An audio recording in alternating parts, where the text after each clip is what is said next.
All right. Hey, friends. Welcome back to the channel. This evening, I'm back for another Motley Crew chat, number 43. We are inching our way towards 50 episodes of Motley Crew chats, which is awesome. And one of my favorite things about this is how many people I have gotten to meet in the booktube community. And I always love watching everybody's channels and being like, oh, I want to ask this person. I want to get to know this person. And a while back, I'm trying to even remember how long it's been since I stumbled across your channel now. Quite a few months. And one of the things that I really appreciated right away was there's a depth of insight to all of the reviews that you give and the episodes of conversation that I really appreciate. I love deep conversations about themes and all that. So our guest this evening is Sam from iSamwise. Thank you for joining us. Thanks for having me on, Tori. Yeah, I think Absolutely. I forget whether I messaged you this or mentioned it in a comment. Maybe it was another live stream, but I first stumbled across your channel back when you were at 1,500 subs, and it was your 1,500 sub celebration live stream with Ben. Yeah, that was 2023, end of 2023, I think. Yep, and that was because I remember that because I can even remember where I was at. I was in my first home about 4 months before I was married, and then I fell off booktube watching, and then came back and was like, oh my goodness, this channel has Wait, are you saying that getting married was more important than watching booktube? Come on, Sam. Sadly, yes. No, not sadly, yes. No, yeah, it definitely was. That's fair. I think we can give you that. But no, I'm glad to be here, and I'm honored to be here because I've been watching your stuff for a while and feel like getting to talk with you and Philip and other people. It's like, wow, getting to these what is it that they call parasocial relationships? Oh yeah. And finally getting to interact with somebody. It's cool. It's breaking the fourth wall a little bit. Yeah. Yeah. We're actually real people. It's kind of weird. That's right. Sometimes.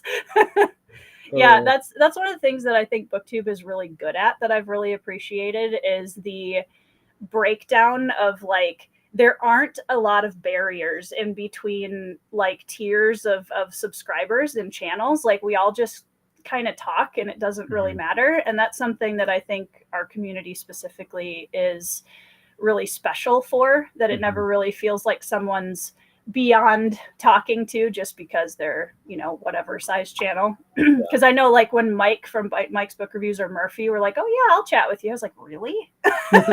Are you sure? So I'm going to say hi to a few people in the chat quick. And it also occurs to me that I forgot to plug in my Ethernet cord, which, as my audience knows, could go bad very quickly. So let me do that. I always forget something because this is a very professional operation. John Hartman. Hey, John, how's it going? We do have Andrew Meredith in the chat. Ryan. Hey, Ryan.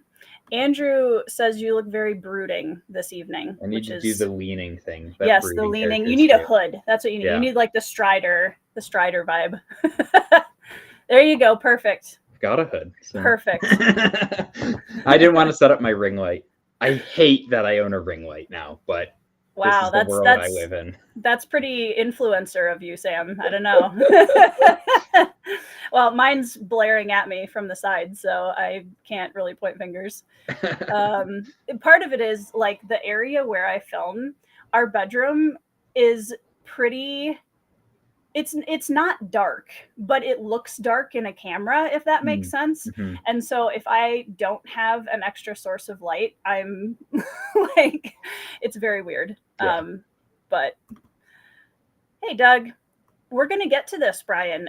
2 Gene Wolfe aficionados on screen for sure. That's right. It was actually really funny because as I was going through your Goodreads read list, which is always one of my favorite parts of the pre-Motley Crew chat stalking that I do. It's interesting to see how reading tastes align or overlap or are diametrically opposite. I'm shocked you have me on with that many Wolfe. Yeah, I know. Guys, I actually asked a Gene Wolfe fan onto my channel. Okay, I think I get a brownie point for that or something. But I was really kind of chuckling because we have a few overlaps, and I actually wrote down some of the books that we have the same opinion on. But one of the things I'm very excited to get to is just talking about books in general, because it's very clear to me that we have very different tastes overall that kind of overlap sometimes. That sounds about right. Yeah. Yeah. But I often feel like those are the best conversations, because it's now you're getting two completely different perspectives on the same story or series or style or whatever it is. I mean, an echo chamber is boring, so. It is. Don't tell anybody. Scare everybody off. On the internet? On the internet? Echo chambers? No. I only talk to people who 5-star all of the Red Rising books, so oops. Right? Oops. It's okay. I'm pretty sure I've rated Gene Wolfe way lower than you rated Red Rising. That's probably true. Yeah, it's very true. And I've only read one, in fairness. So we'll talk about it. We'll get into it, because I actually really enjoy hearing about books or series that didn't land with me from people that really love them, because I feel like that's one of the best ways I can, even if it doesn't change my opinion on the author or the series, it's really fun to hear people that are very passionate about it talk about it, because it kind of sheds a different light on it, which is always nice, because like you said, that's not an echo chamber then. For sure. Hey Zeely. Hey Jay, how's it going? Andrew's swinging. Another Andrew is swinging by to say hi. Wizard. I have to call him Wizard now because there's 2 Andrews in the chat. Ryan says marriage seems pretty important. You know, Ryan, that's a very true statement. Very based, Ryan. Yeah. So I have to ask, because obviously Ben is also a big reader. Does your wife like to read? What is kind of her area of interest when it comes to books? Yeah, so my wife, Anna, who's staring at me from across the room. Hi, Anna. Tori says hi, babe.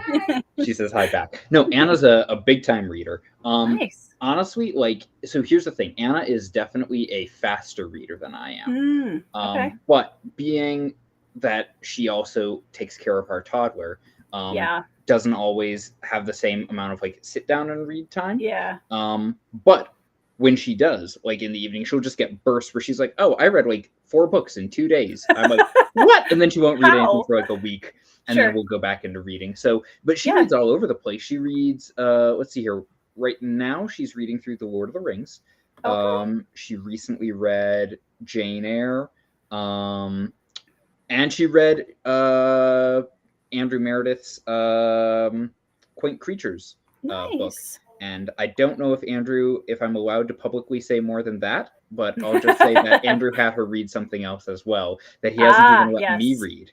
So, the things we don't know about. Anna holds over my head now. So, but and then C.S. Lewis, Narnia, big fan of that. So she kind of reads all over the place. It's not fantasy specific, but I've tried drip feeding. Hey, try this, and but So. Yeah, that's similar with Ben and I, because he reads a lot slower than I do. He retains a lot more than I do, which I always add as a caveat to that. But I'm kind of like the gatekeeper for him, where I get to weed through all the books I know he won't like, and then tell him okay, you need to read these 3 books from the last 20 that I've read. And he actually got me to read the Books of Babel this last year, because that's his favorite fantasy series now, and I've just finished the last book last month and really enjoyed it. And so it's so much more fun when you have a spouse who's passionate about the same hobbies, because you can nerd about it and they get it. It's great. Do you guys do buddy reads? So sort of more than just buddy reads. Usually what we do is we'll read a book to each other. So I'll read a chapter one night, and then a few nights later, she'll read another chapter. So nice. I'm trying to think of what we've done with that. Most of what we've done recently has been a series of murder mysteries by Andrew Clavin, which I really like them. I don't know if other people do, but Anna's a big mystery buff as well. So that's actually probably her biggest genre thing is mystery. I'm going to need her recommendations, because I've been getting into mystery a little bit more this year. So would love a list of some good ones she likes. Britain's here, says hi. If I'm the big time Britain, I feel like we've capped too early. Ryan says there's no such thing as parasocial. Yeah, I mean, honestly, like BookTube's pretty, for the most part, at least our corner of BookTube is pretty grounded. I can't speak for the others because I'm not in them, but. Well, part of it's because like our channel, like even if you have 10,000 subs, like that is so tiny compared to like most of YouTube. And like probably if you have 10,000 subs, like at least a greater than zero number of that is just bots, you know, like look who actually watches the videos. So I think that's part of why I try not to think about that part. Yeah. Well, I mean, part of it too is I think we all have a very overlapping audience, right? So a lot of people watch the same group of channels and kind of migrate between them. So that's always fun too, because then when people leave comments, they're talking about, hey, did you see, you know, Sam's video on whatever the book that, you know, you're talking about, and they kind of drop. So it's pretty interconnected that way. Brian says, I ignore my imaginary wife and kids constantly to watch Tori's chat. Well, thank you. Even an imaginary wife. I don't know if I can condone that, Brian. My mom is in the audience. Hey, Mom. Hey, Mom. Anybody wants to send prayers or well wishes for my mother? She was in the ER for a bad foot today. She's better now, but she's trying to take it easy this evening. Hi, Marianne. Hey, Marianne. Hi, Delby. There we go. Main protagonist of Andrew's current read is named Strider, so we're just keeping with the brand. Let's see. I'm trying if the lighting gets bad enough, it'll take me like 2 seconds to set up my ring light. So let me know. To set up the evil ring light. Yeah. Oh man. Hi, Anitha. I appreciate your dedication. Hey, Mark. All right, everybody. So, well, Andrew, you haven't even read it yet. So, like, you know, if you read it and hate it, then it's just Turnabout's fair play for my opinion of Sun Eater. So it's fine. There you go. Yeah, I don't know. Red Rising doesn't strike me as an Andrew series. I think he and I could have some great conversations about it, but no, I don't see that being a Andrew series. That could be. I'm still like, you know how like when you meet a friend and you're trying to like nail down what their reading tastes are. I'm in the process of that with like Andrew, where there's things where I'm like, oh, this sounds like, oh, that's not his thing. Interesting. Okay. Yeah. Oh, okay. That very interesting. So yeah. Well, and I don't know about you, but I feel like our reading taste morph so much as we read more and we get older and gain more experience in life. And so like things I would have hated 5 to 10 years ago, now I'm like, actually, this is pretty good. Yeah. So it is hard to pin that down. If it's anything like Lois McMaster Bujold, chances are he'll love it. That's kind of my like access point for Andrew is Bujold. Sure. But yeah. Surprise, Britain. Yep. I've been married quite a few. I mean, I have a toddler, Britain, now. So, which I guess that's not a given, but yep. Yeah.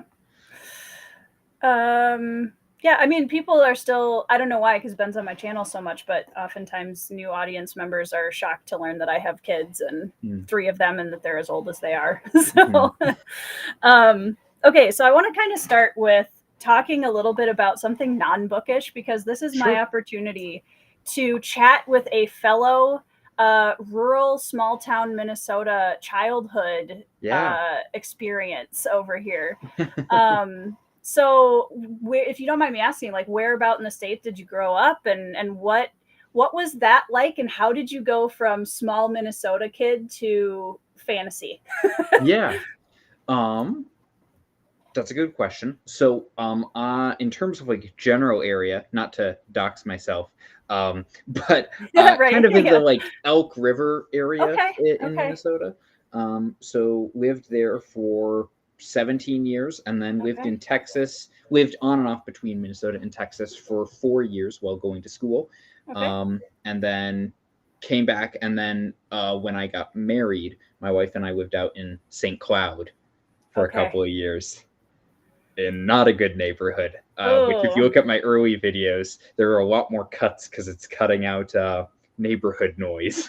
Oh, yeah, And now we're neighborhood back. noise. Yeah. Yeah, now we're back in small town Minnesota, for which we're very Nice. grateful. So yeah, we lived. My parents had a hobby farm that I grew up Same. on. So grew up with around cattle and goats, Cool. and my older siblings paid for college tuition by raising meat birds, and then we Okay. would process them ourselves, and Yep. that was a big part of summer. Yep. Chicken So yeah, Day. yep. Yep. So yeah, that was a big part of. I'm trying to think of like what are fun Minnesota anecdotes about living in a small town. Yeah, I don't know. I liked when I got old enough to be of a certain age that my parents trusted me that I could go into town with grandma, and she would drop me off at the library, and then she would go, like, shocking. Yeah, I know. That's pretty wild, Sam. And then she would go and run errands for like a couple hours, and I Sure. would hang out at the library. I would just kind of wander around town, go look at different shops, go buy like a drink from the gas station, something like that. And then as long as I was back at the library, by the time she was done, like no harm, no foul. Yeah, and so right.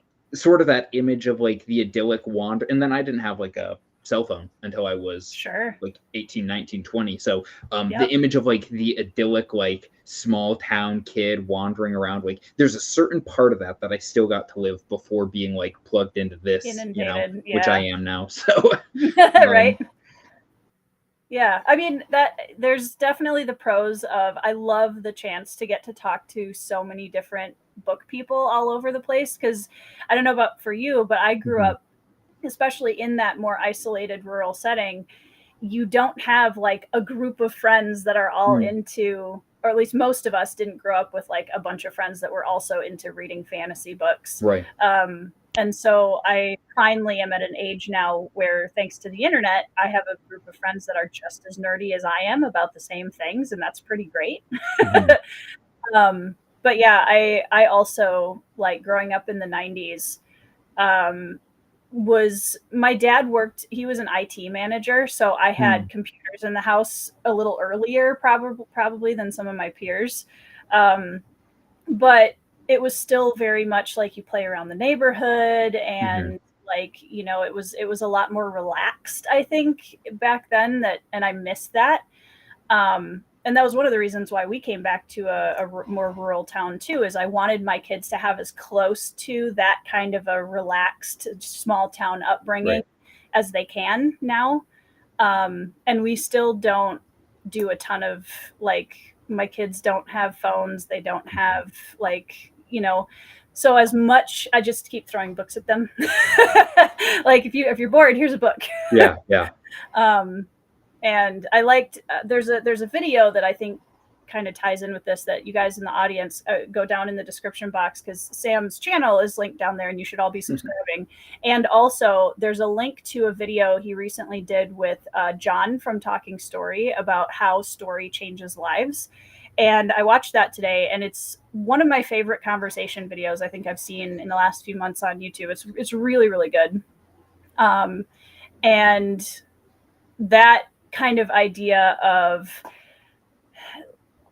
putting that time into sitting with something like stories, like you guys were talking about, we don't sit with things long enough anymore, just reaffirms all of the why we live where we live and have made the choices with our kids that we have. And I can already see the fruit in them of enjoying just that relaxing, imaginative play and books, and I'm not mad about it. Yeah.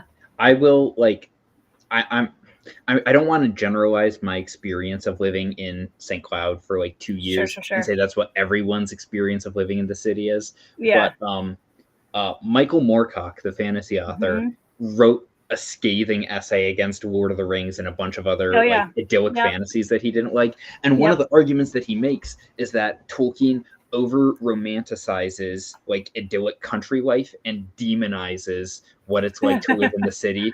And it was like, no, you can have like growth and peace and agriculture and all those things in the city as well, is one of the points Moorcock makes. And it's like, well, I lived in the city and I lived in the country, and I can tell you, like, my wife and I had a conversation after living back out in rural Minnesota again. We're like, it is like peaceful in the evenings, and it's quiet, and we don't have to worry about, like, you know, random people walking down the sidewalk and yelling at, you know, their boyfriend or girlfriend that they're mad at. Like, seriously, there was a couple that lived in our neighborhood, and every couple weeks they would have an epic end of the relationship breakup yelling match, often right outside our house. It's like, can you guys move? So it is nice being to like walk outside and there's the woods and there's a cornfield and you know.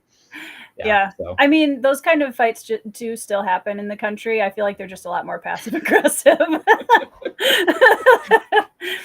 Farm people they're on a whole different league of wild, you know? Yeah, that's true.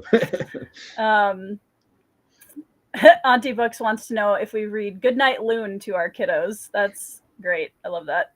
I don't have it. I think my nephew has a copy of it though. So. Okay. Yeah. I think we have it on our shelf too. I hate to be that Minnesota parent, but I'm pretty sure we have it.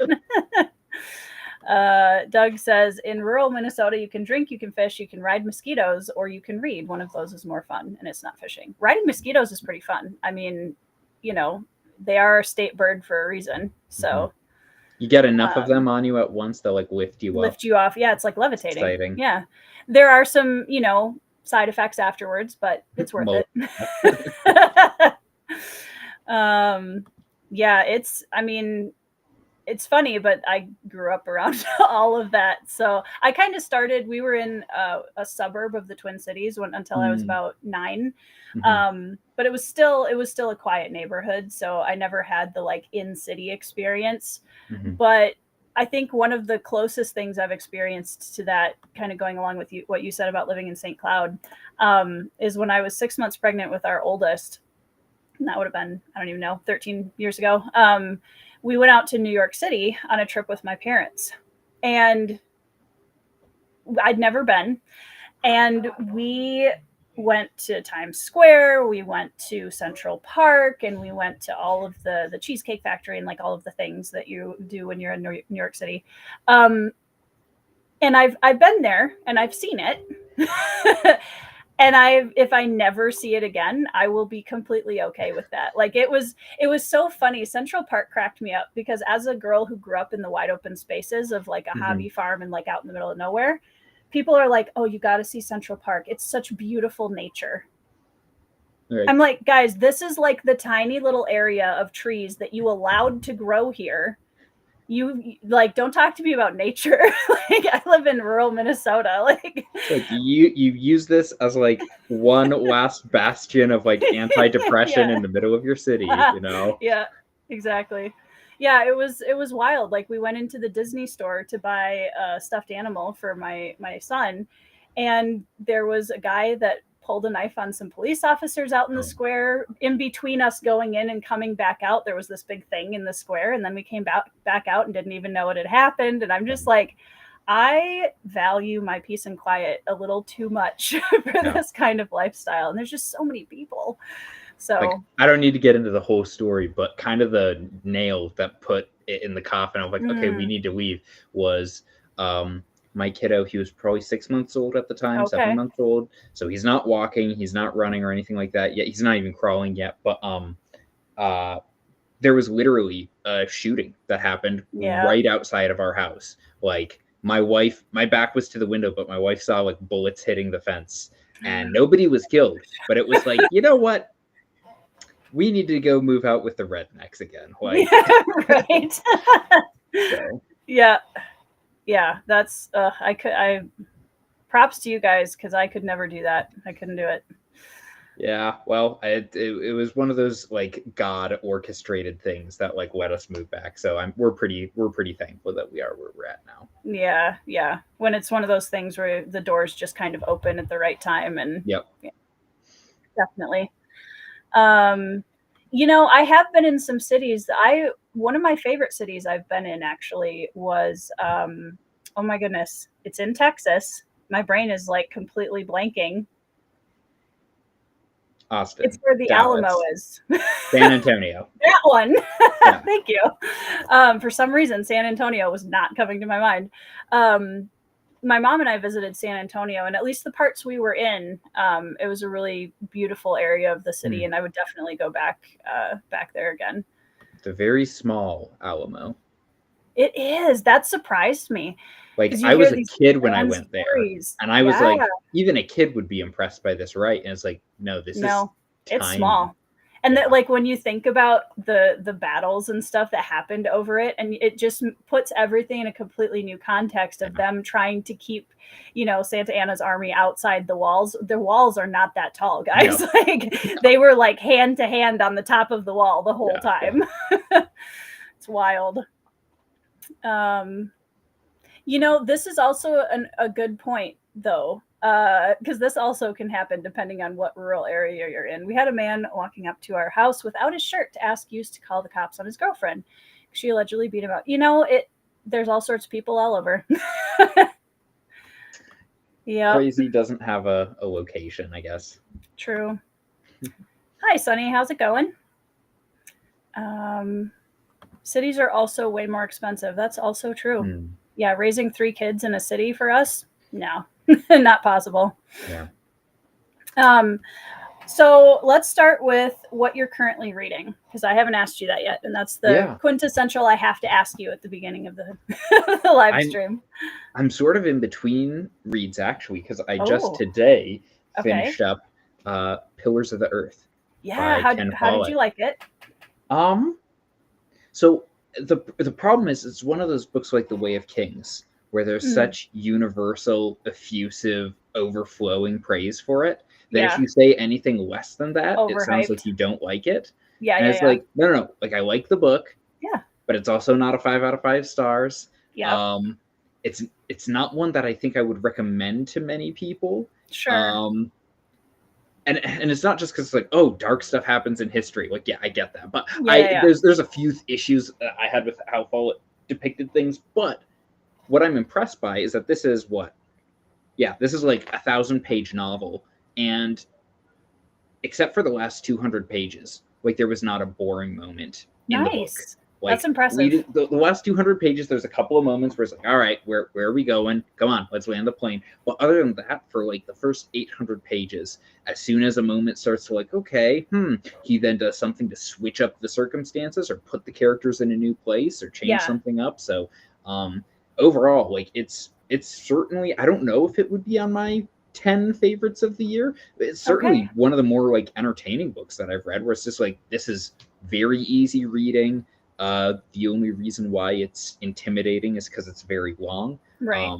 But it's very digestible, not difficult to track, not complicated. It's like a popcorn book. So it's just 1,000 pages. Yeah, just 1,000 pages. So. I love fantasy fans so much, because to the rest of the world, we sound absolutely bonkers when we're like, oh yeah, it was only 800 to 1,000 pages, but honestly, it reads really quickly. So right. Like, or like, oh yeah, I read a little like short book the other day. It was like a 300, 400 page book. It really wasn't that long. And everybody outside the fantasy fandom is just like, what are you talking about?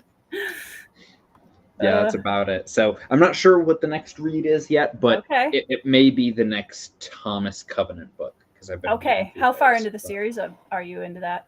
So just book 1. I've been reading that with Jake from Nerd Level Rising. Oh, cool. And then Zachary Shea. So they're all ahead of me, so I need to catch up. But so that may story of everybody read. Yeah.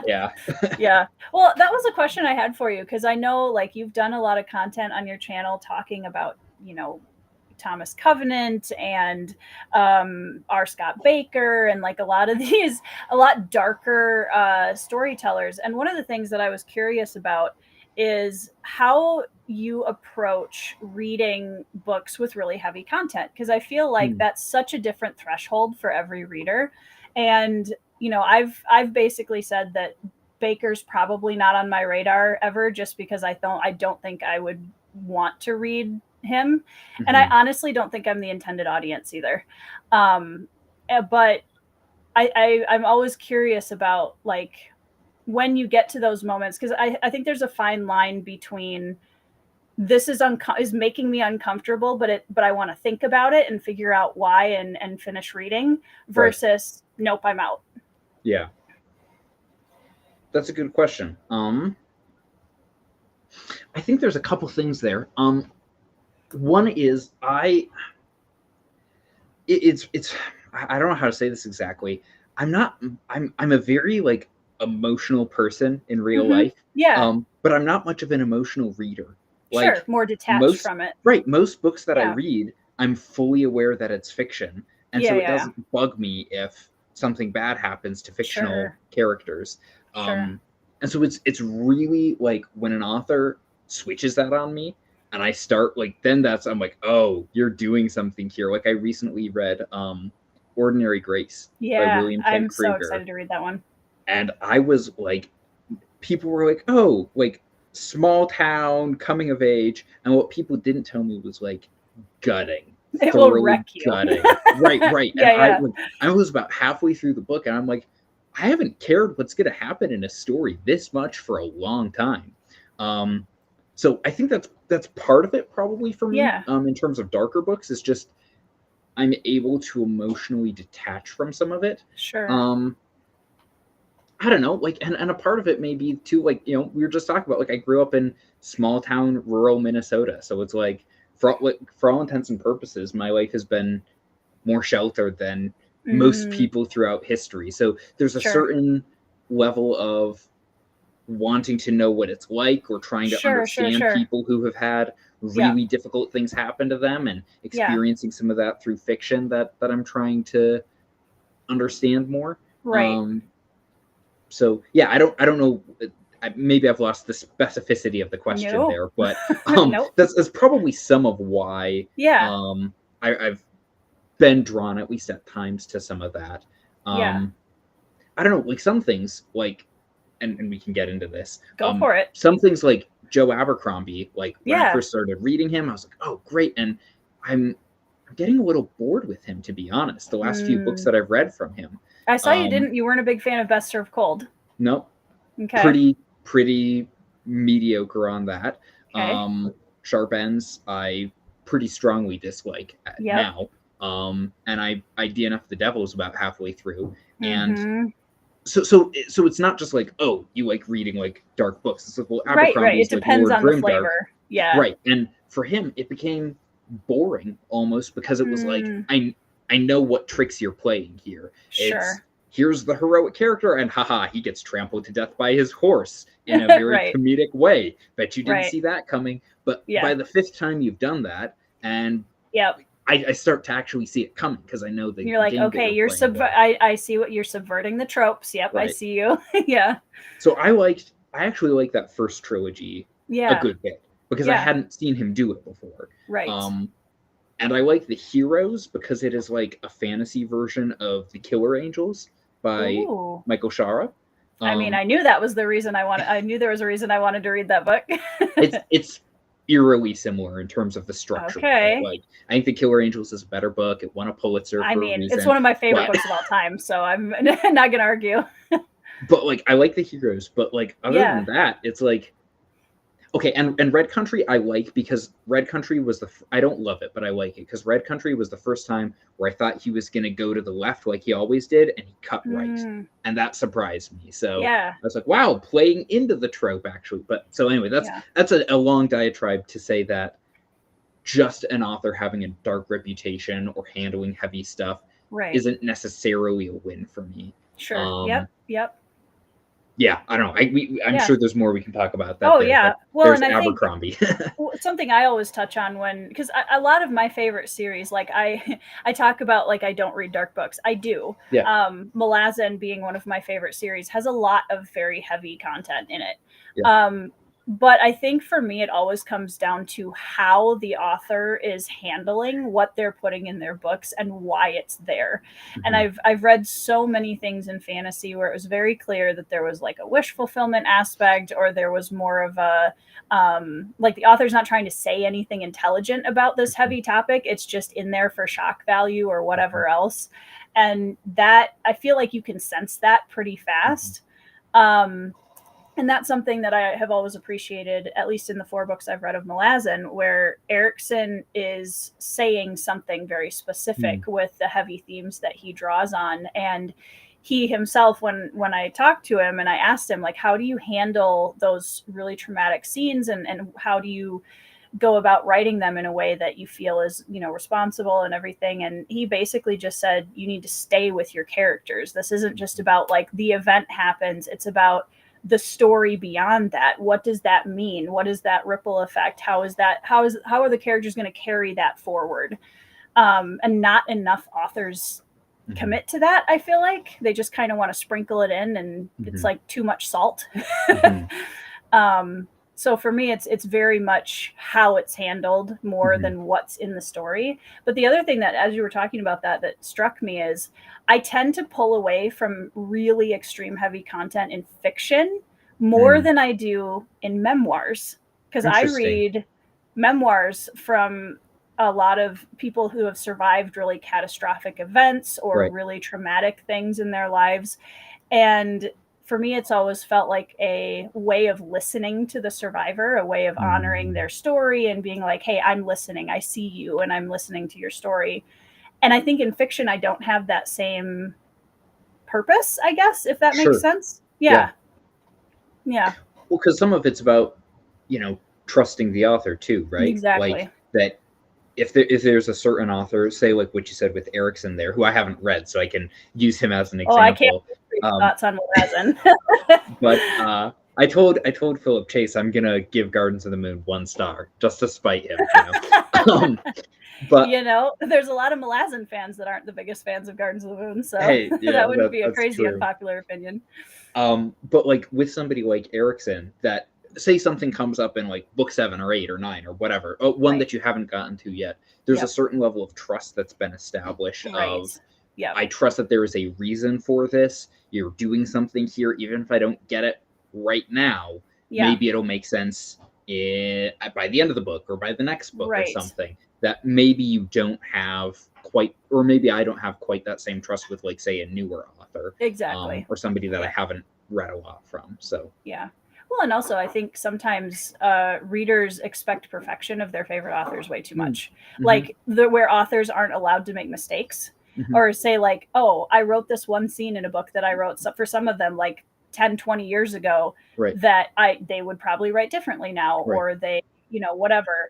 So like Red Rising and being one of my favorite series the first 3 books being one of my favorite series of all time, I'm notorious for really disliking book 4 and 5. I really did not like Dark Age at all because of a lot of reasons, but I also still trust Pierce Brown as an author because I've seen what he can do. And I know, like, for me, he went completely off the rails in Iron Gold and Dark Age, but I can still see how good of an author and a character storyteller he is. So that keeps me there to say, you know what, for me, this was not a good experience, but I also recognize that doesn't change the good experiences I had with the other books. Well, and what you said a second ago about like an author maybe doing something in not a perfect way, but they're trying to get at something there. The example that comes to my mind is like what is easily one of the most hated series, at least in our area of book 2, that I really like, which is the Night Angel books by Brent Weeks. Now, I like the first 2. I don't think the 3rd book is bad, but I really like those first 2 a lot more than the 3rd one. But a part of what Brent Weeks is trying to do in that series is he wanted to tell a story about kids living in a very, very grim, dark world who refuse to give up hope.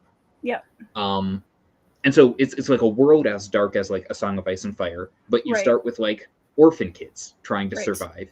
And he talks about, he's been open about this. His wife was a counselor to young children who had been severely abused in many awful, awful ways. And he would hear stories about their experiences and hear about the ways that they were able to heal and the way they were able to process things. And so a lot of that he tried to write into the books. And so people will read it and they'll be like, this is kind of cringy. What are these, like, is it YA? Is it grimdark? Why is he being edgy here? And there's things in those books that are clunky and that I'm like, okay, that's kind of cringy. But I can see what he's trying to do. And so I appreciate that he's willing to at least make the effort to talk of it. about it. Yeah. I agree with this comment here about see why it's so hated. Yeah, I agree. Like, even if he didn't execute it perfectly, that's still what he's doing is noteworthy enough that I really liked that trilogy, warts and all, which it has many. So yeah. Well, I think that's, again, going back to, I think you reach a certain level of experience maybe in reading where, like, you can look at the books a little bit more objectively and say, here's what the author is doing really well. Here's where their skill set lies. And then here's the things that, like, maybe didn't work as well, that I didn't resonate with as much, or things that were a little more clunky. And being able to objectively, like, appreciate the good and also recognize, like you said, the warts and all that go along with that. Yeah, I saw. So Britain had a little bit of a tough time with Gardens of the Moon, which I felt bad about, but it's also not uncommon. Yeah. Gardens is, I love Gardens as, like, going back on a reread and having an emotional investment in the series, but I completely understand why new readers would be like, what just happened? What am I supposed to feel about this?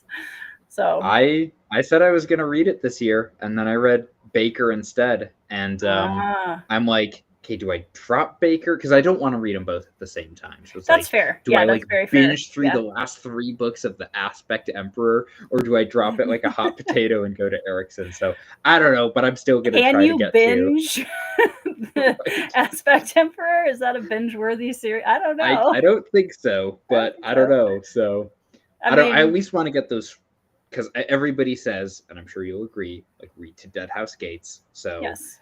I would like to read Dead House Gates by the end of the year, but we'll see. Yeah. So, well, that's my favorite fantasy book of all time. So I will very much be looking forward to your thoughts. The thing with Dead House, and I say this with the caveat, I can't stand when people are like, just read until whatever book in the series, because then it gets really, and it's especially funny when it's something like Wheel of Time or Dresden or something like that, where people are like, oh my gosh, if you can just get to book like 13 of Dresden, amazing. And I'm just like, okay. But with Malazan, and I can completely respect people that stop after Gardens of the Moon, because, like, you know, I get it. I think for me, the reason why I recommend it with Malazan to get to at least book 2, and even just try book 2, even if you don't finish it, and just see how it's different than book 1, because book 1 was meant to be a screenplay, which everybody always says, but it's true. You can tell the structure difference between book 1 and book 2. Book 2 feels more like a fantasy novel in the way that we would think about it, at least in terms of structure. Sure. So that's why I usually tell people, like, if Gardens of the Moon doesn't work for you on a structural level, try Dead House, because it's way different. And the ending of Dead House, nothing will ever beat it for me. Not ever. It's just, I could talk about it for days. So other than Malazan, nope, go ahead. Oh, I was just going to say, as somebody who hasn't read Gardens, and I'm asking an author here, do you think Erickson, if he could, would go back and want to redo it or tweak it to make it a bit more in line with the other books? I don't know. I think, and I might be totally wrong because I can't speak for him, but I definitely think that he's the type of person that I think is always looking forward at you know, the next project and stuff. So I think he's definitely at peace with what the series is and what he wrote. And I mean, honestly, it's a pretty major accomplishment, so I can't blame him there. It's pretty successful. I don't know. So. It is, yeah. I mean, he wrote Gardens came out in 1999, so it's been around for a while. So I don't know. It would be interesting though to ask him, like, are there any things that you would change if you went back to Gardens now the series is finished, or would you just be like, nope, it is what it is, you know? Yeah. Because that is tempting as an author to be like, oh, but I could tweak things, and yeah, it's sometimes hard to just let it go out into the world and be its own thing. This Britain brings up, I missed. Hi, Zach. Have you read any Discworld yet?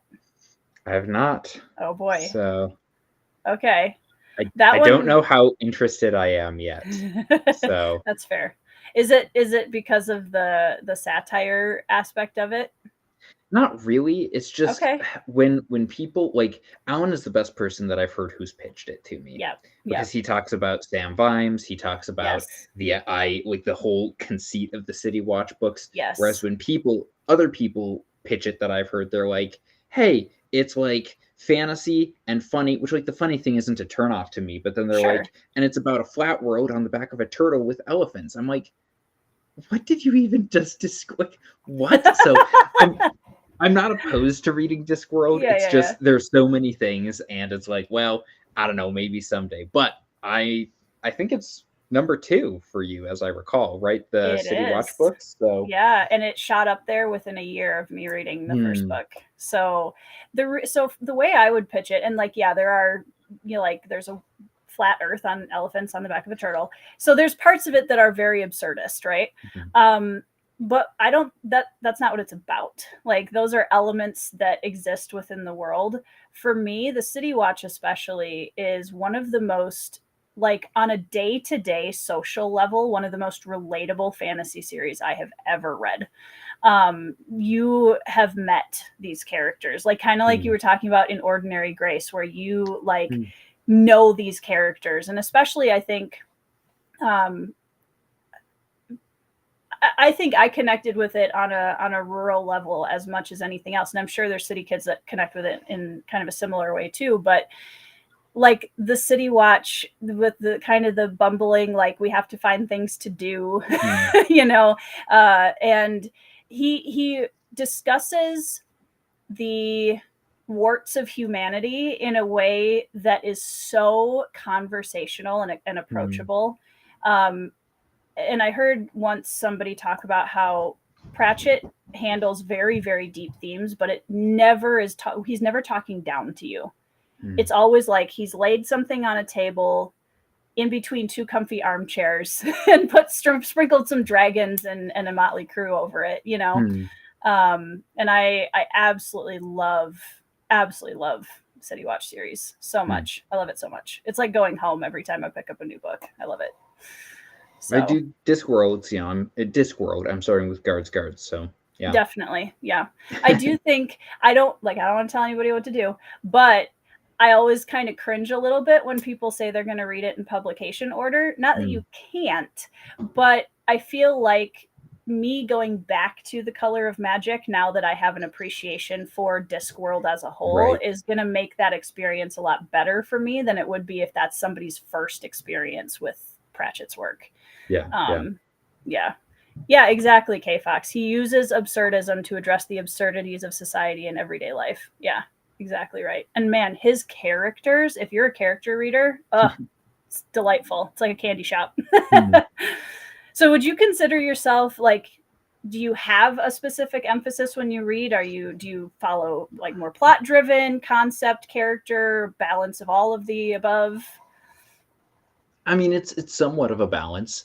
Hmm. It always cracks me up when people say, like, when fantasy fans especially say, like, I'm a character-driven reader, because it's like some of them at least I don't believe when they say that Oh, because totally. it's like, well, like if you're such a character-driven reader, then why aren't you reading like Dostoevsky and Dickens and like modern like literary fiction? Because they say like, oh, a character that I could just follow for 400 pages doing nothing. It's like, Yeah. well, there are books that do that, but you're not Yeah. reading them. You're reading fantasy, which makes me think that you're in it also for the world building and the magic and the Yeah, dragons that's and a good the point. sorcerer battle. So I'm not picking people can say whatever they want, but like for me, Yeah. I would say like I don't know. Primarily, it's I'm a plot guy. Like if somebody can do something really clever in a plot, whether it's how it's structured or how it Yeah. pays off or the way all the pieces come together, like that's what I love. Like Hmm.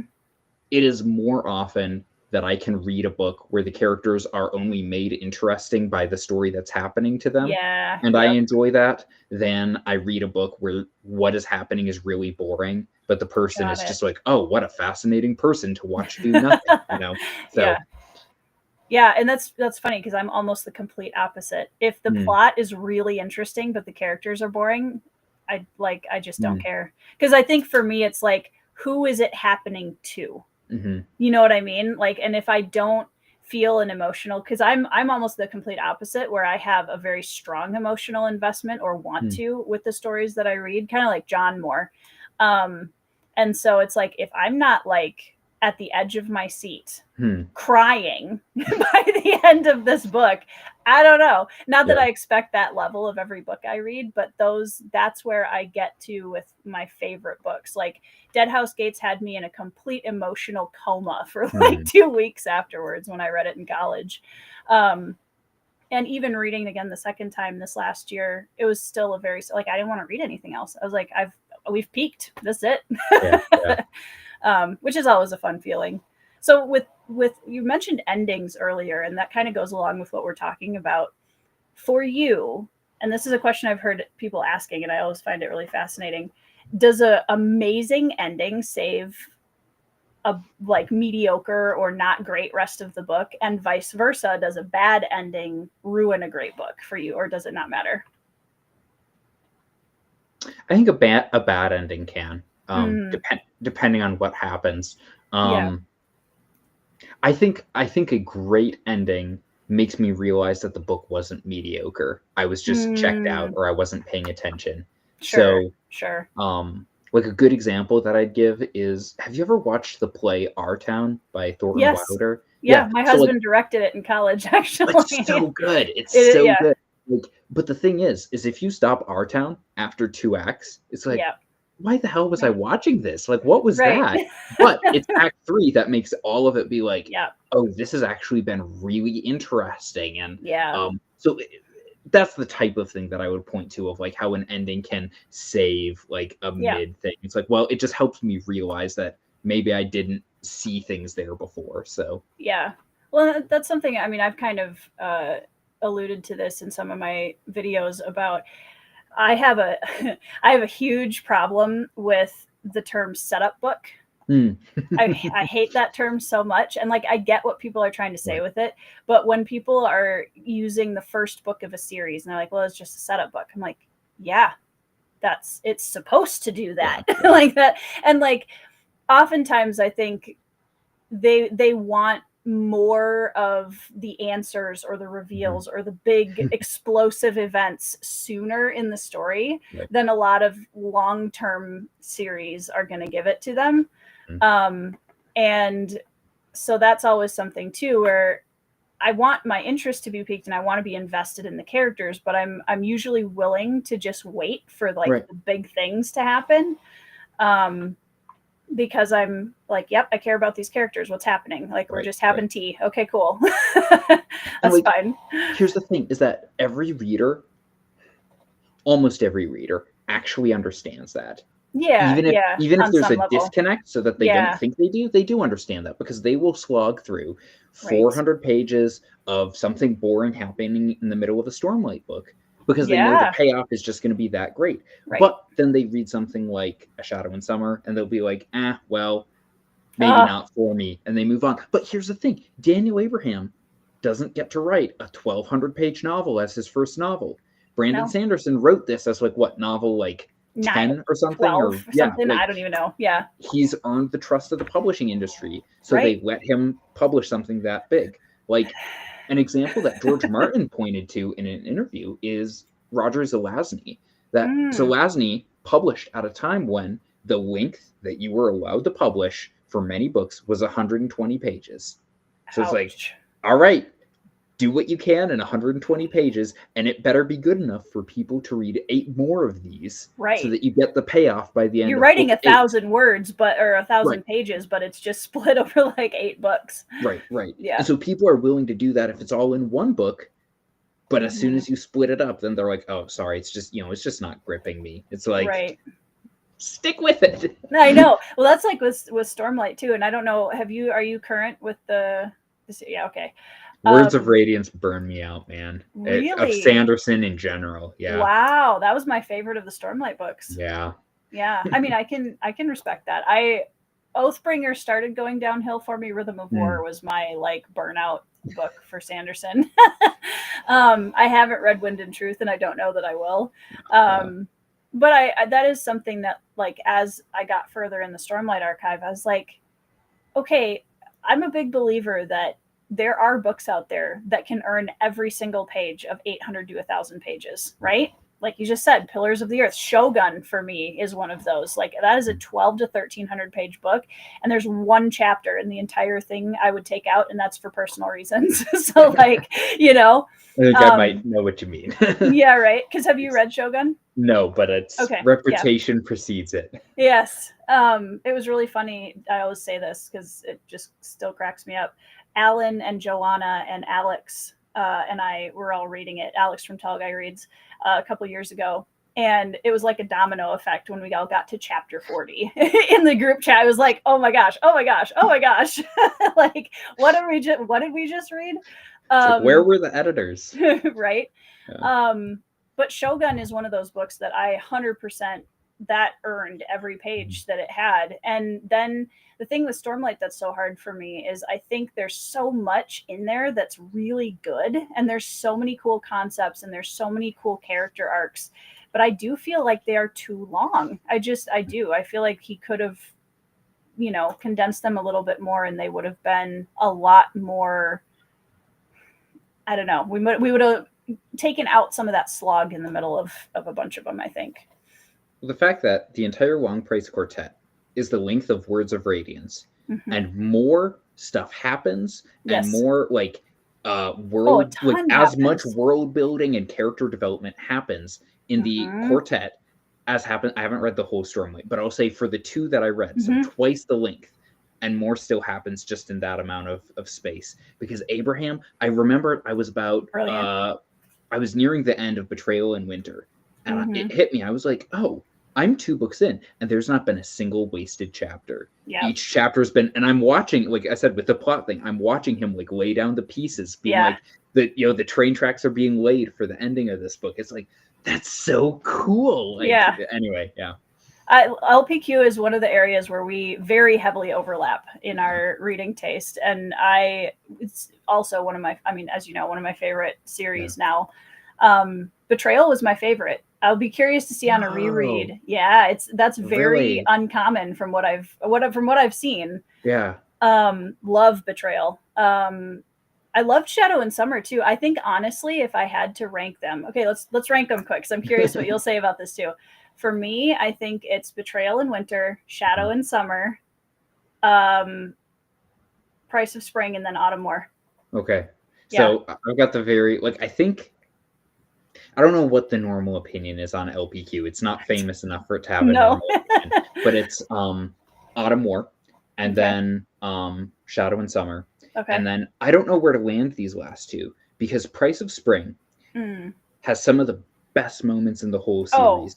Undoubtedly, yeah. And it had the cast of side characters that I cared the least about. And so it's like, I don't want to put it last, but it's either that or you have Betrayal in Winter, which for me was like consistent 4 stars. Like great side characters, great plot, great, theme stuff going along. It just didn't have the same leg up as the other one. So it's like the uneven, it's kind of like, not to chase a bunny trail here, but it's kind of like the Narnia movies. Yeah. Where it's like the first one is consistently like good. And then Prince Caspian has some moments where it's like, why are we doing that? And then some moments where you're like, oh, that's actually better than the really book. Cool. Yeah. So, it's kind of like, I mean, Caspian's age being one of them. Yeah. So that's it for me though. The ranking. That's fair. Well, and I feel like too, a lot, like you said, a lot of the characters that I loved the most in the series with LPQ were a little bit more back burner in the 4th book. But again, this is kind of like when you're trying to rank books that are all like absolute masterpieces, they're all good. They're just, but yeah, LPQ was one of the first series since Malazan that made me go, I am literally reading a series and taking a master class in fantasy writing at the same time.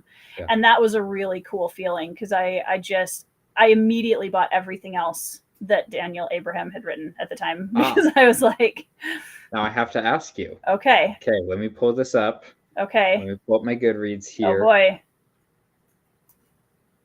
So I'll talk while my Goodreads is loading here. Oh, you're good. Goodreads takes forever. Have, amongst those things that you bought, did you get Unclean Spirits, his urban fantasy series? No.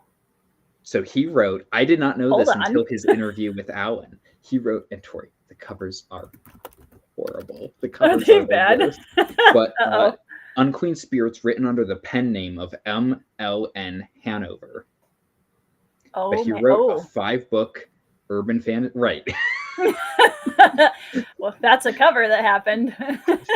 and the other ones get stay on PATRON. But he wrote a 5-book urban fantasy series, and I'm like, I kind of, just to be contrarian, I kind of want to read that next from Abraham, because like, hey, I'll do it. Let me know if you want to. I'll grab it, and we can have a whole discussion on Unclean Spirits, especially after reading LPQ. I feel like it's really interesting to see, like, where did this author start? Make him a little more human, maybe. Right. No, I think LPQ was his first thing, from what I remember him saying. I think that's what he said. That's just unfair. Yeah. Like, how do you come out with LPQ as the first? So it's one of those things where you're reading it and you're just like, well, I can just quit and retire, because like, right. What is the point? Yeah, like for me, it was like a lot of series or books that I like it, and then I think about the book for a while afterwards. Yeah. But the ones that I love, the ones that are all timers, like I'll say like Book of the Nansen, are ones that not just am I thinking about the book afterwards, but I'm thinking about myself and my life and my decisions in a whole different way because of the book. And LPQ did that for me, where I'm like, oh my gosh, I'm the age of Ota and Mati in that first book, and like small mistakes they made when they were in their 20s, like screwed up the rest of their life when they were in their 70s. And I'm like, oh my gosh, like, I'm never touching my phone again. I'm never telling a white lie again. Right. Right. Yeah. Well, and that's something that is Fonda Lee has a fantastic quote that I'm going to butcher because I can't remember the exact phrasing of it, but it's something to the effect of like, fantasy often portrays these epic scales of wars and nations and like these really big scale epics, but there's also an epic scale to be found in a single life. Right. Yeah. And I love that quote so much. And I feel like Long Price Quartet embodies that to such a degree where, you know, it really shows you're staying with these characters for their entire life, and you're seeing the ripple effect of these single people making decisions, like you said, in their 20s, and how that ripples out to a multiple nation level. And it's just brilliant. And he does it in so few pages. It's wild. It's absolutely wild. Yeah. Well, because like, in terms of epic fantasy, look, what are the battle scenes in LPQ? There's 2 in book 3, and a guy gets stabbed by an assassin once, and the guy doesn't even die from it. It's not for the action. That's your action scenes, guys. It's not for the action readers. Yeah, it's really not. Well, and LPQ is one of those series that I hold up for people that say that they're character readers. Like, all right, read LPQ and then see how you feel about it, because I feel like LPQ, obviously the concepts and the plot are incredibly well written, but you really have to commit to, it's about the characters at the end of the day, and there isn't a lot of the traditional excitement that we are used to in a lot of other fantasy books to keep you gripped to the plot the whole way through. It's like you gotta be with these characters or you're not gonna like it. Yeah. So are you Ballister Geis fan or no fan? I mean, I don't have as strong opinions about him as Alan does. I don't mind. I think I'm pretty open with characters, if I'm being totally honest. There's a few that I really can't stand for reasons. But I can see, like, I don't like him. I wouldn't like him as a person. Right. We wouldn't be friends, you know? But I also can objectively look at the decisions he's making and like what he's trying to do, and whether or not I agree with the decisions he makes, I can appreciate him as a character, if that makes sense. And how he is a foil to a lot of the other characters around him. Yeah. And makes them more interesting by being in the story. There's a character actually in one of the series you mentioned earlier that you really like that I absolutely cannot stand, in First Law. And it's because of this character that the whole series went down the train for me at the end. Is that person missing a digit, perhaps? No, actually. Although I do have things to say about him as well. Because I'm like, I remember like when you read the first, like not liking some things with Logan. Interesting. Logan, yeah. I like Logan. I think the Bloody Nine is absolutely asinine and did not need to be in the book at all. Okay. That's my opinion on that. Well, I don't know. People get very like, oh, don't tell me this character shows up in this book. Logan shows up in a later First Law book that I think right. So yeah. Just to say that. Do you mind if I ask who you don't like in that first trilogy? Baez. Oh, he is a character that made me literally want to throw one of the books across the room. Yeah. Like, and I don't do that very often, but I was like, I hate everything that he stands for. Like, in terms of like what Abercrombie's doing with him and all of that. It made me so mad. That's fascinating. Another one is from one of my most hated fantasy books I've ever read, is also, I think, was a 5-star on your Goodreads. It is Prince of Thorns by Mark Lawrence. Yeah. Sam's like, yeah, this checks out. No, I forgot. I was thinking of Mark Lawrence earlier in the video when we talked about dark fantasy novels. Yeah. And I forgot about it. No, yeah, that's right. Yeah, that was for me an example of a really dark, graphic fantasy novel that like I could not suspend my disbelief for the life of me. I was like, this is just ridiculous, and I can't. But yeah, I'm very curious because we've kind of touched on Gene Wolfe, and I feel like this is a great segue to go into Gene Wolfe, because I would love to know, as a big Gene Wolfe fan, and you've read quite a few of his books as well. I know Ben, I feel like you and my husband should talk sometime, because he loved Our Town. His favorite novel of all time is Les Miserables. And I was indoctrinated when I started dating him. He was like, here is Les Miserables. Yeah. And also is a Gene Wolfe fan.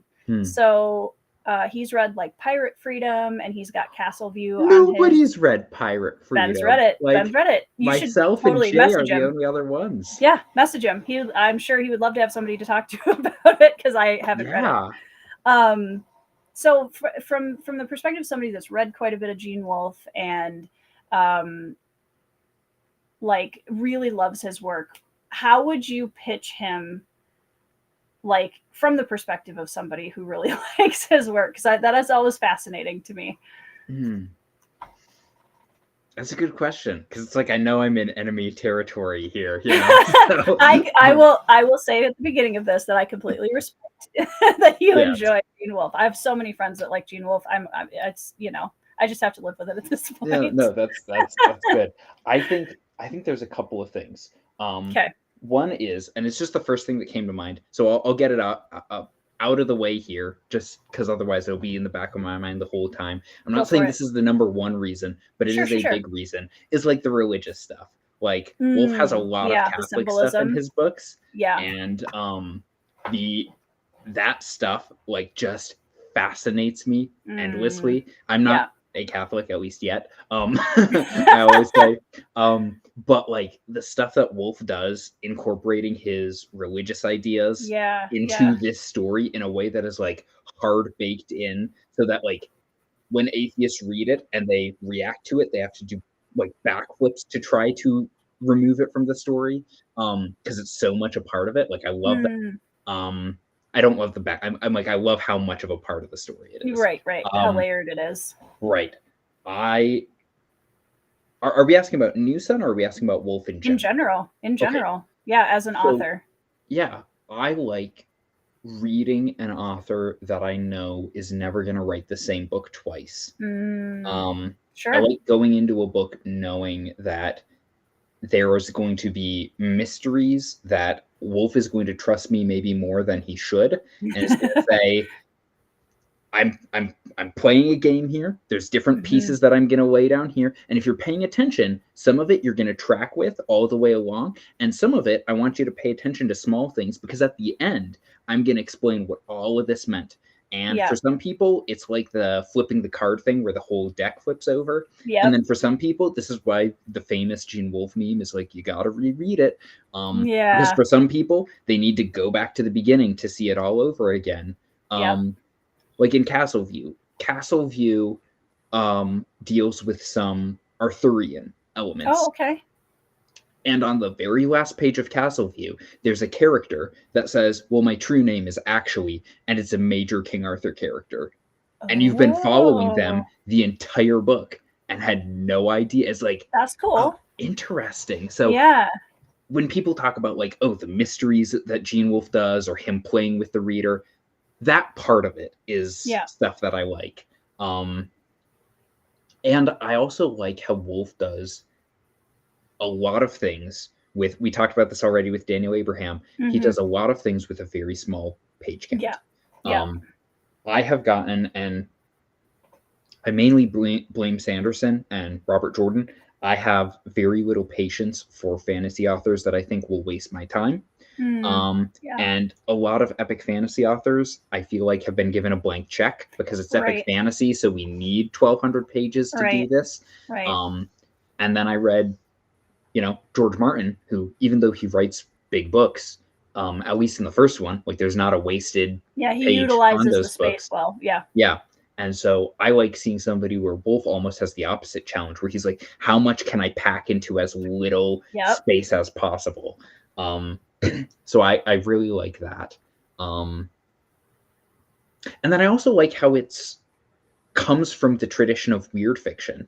So Lovecraft and Howard, and I haven't read him much, but Clark Ashton Smith, and from the Popes, which when I was younger, like Edgar Rice Burroughs was one of my favorite authors, so I like stuff that kind of comes from that.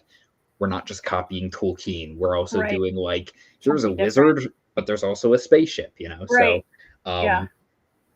so that's a bit off the wall, but those are some initial thoughts as far as why I like him as an author. Have you, so the only Gene Wolfe that I have ever read, which it's really funny to me because I have to be honest with myself and recognizing that the level of vitriol that I have for Gene Wolfe, for me personally as a reader, off of one book is like a lot. And I recognize that. But because if I think of other authors where I had like such a frustrating and disliking experience with, like, Prince of Thorns, and I went on to read Book of the Ancestor and enjoyed that a lot more. But with Gene Wolfe, it is like I have never ever had any interest in picking anything else up. If I ever do, it'll just be to throw an absolute table flip on my audience, just because it would be fun. But I read Fifth Head of Cerberus. Have you read that one? I haven't. I have it right there. I should have done it because I knew that was the one that you'd read, and I'm like, I should have done my homework, Yeah, what were you doing, honestly? Reading other Pillars of the Earth. Come on now. You could have squeezed that in there. We could totally. Yeah, it's just a nice little, like, 300 something page book. And I think for me, if I'm being totally honest, it's not even so much about the author as it is a disconnect between the way Gene Wolfe writes and, like, everything you were talking about how he sets up the mystery and, like, trusts you too much, and the way that I process information. Because I don't get it even after I'm at the end of the book and my husband has explained the book to me after I've read it, and I'm still like, okay, I still don't get it. And it makes me feel dumb, and I don't like that. So yeah, basically I don't like Gene Wolfe because he made me feel stupid. I think the bottom line. Do you mind if I ask why you started with Fifth Head? It was a book club pick, actually. Fascinating. And Okay. I think that was Ben's pick because he'd been given the book by a mutual friend of ours from college who was a couple of years ahead of us and was a big epic fantasy reader. And he gave me Gardens of the Moon, brand new into my epic fantasy journey, and Baptism by fire. Right, exactly. And I still can't believe that I loved it as much as I did, considering I had no clue what was going on. Yeah. But he gave Ben Fifth Head of Cerberus and was like, this strikes me as a book you would really like. And he was right. But then Ben, I think, picked it for, was it book club? Or the other thing he and I do is every year he picks a book that I have to read by the end of the year. And I pick a book that he has to read by the end of the year. Which is kind of arbitrary because both of us read stuff the other wants us to read all the time. So it's always like, wait, well, you're going to read that one anyway, so let me pick a different one. Yeah, right. But he wanted me to read Fifth Head of Cerberus, and I did. And he was like, see, isn't that just like the most mind-blowing cool? And I was like, dude, I don't know what happened. I didn't care about anybody in this story. And he's like, well, let me explain it to you. So he did. And he's like, see? And I'm like, I don't get that at all. I don't get it. And so I think for me, sometimes the mystery can be too much, if that makes sense. Like, I want to be part of the story. I don't want to be held at arm's length the whole time. So yeah, I mean, Doug saying Wolfe is far over towards the James Joyce end of the fiction spectrum for me, like book as a puzzle. That, yeah, like I'm not good at those like metal puzzle things either. I can't stand those. I'll throw them across the room within 30 seconds. I don't have the patience. So I recognize that I think people who enjoy that more like logical kind of reading experience and that more like digging through the puzzle and trying to put in the hard work to find the little like trail of crumbs through the story, makes total sense to me why they would enjoy that type of writing more. So I got two things on this, if you don't mind. Go for it. No, not at all. The first is on Fifth Head specifically, which is why I was like, I wonder why you would start there, because I have heard diehard and all the Wolfe fans, the thousands of Wolfe fans who watch Tory Talks, are going to come after me for this one. I'm not saying they would. I'm just saying. You never know. I have quite a few Wolfe fans in the audience. Well, there you go. But so the ones who love Fifth Head are going to come after me for this, especially since I haven't read it. But I know like diehard Wolfe fans who dislike is too strong of a word, but have a really hard time with Fifth Head, where they're like, this is like dark at times. There's I don't know if Wolfe deals with like sexual iconography in that book or not, but I honestly don't remember. Okay. Being totally honest. Like he does in some of his books, and he's very like cold and clinical about it, which is just very off-putting for some people. Which like I prefer versus, well, I won't name names, but other authors who seem to enjoy it a bit too much. Exactly. So whether it's because it's too dark or because some of the imagery, like Fifth Head just does not work for some people, which is why I'm like, that's an interesting place to start. Now to more of Doug's point, I've never finished a James Joyce book. I've tried. I will probably try again someday. I did not enjoy what I read though, and for something like Book of the New Sun, which is where I started with Wolfe, when I read it for the first time, it's like, this is a fun sword and sorcery pulp adventure that has like, well, now there's aliens coming into the story, and now what are these angels coming into the story as well? And like people are being like resurrected from the dead, and there's like Incan sorcerer, or probably more like Aztec sorcerers showing up, and it's like, what? And the layers of the puzzle and the mystery came about more as I thought about it and as I reread it. So my first read through was more just for the enjoyment of the story itself. The surface level of like what's on the page. Right. Which like some of even Wolfe fans will tell you, some of his books are not that way.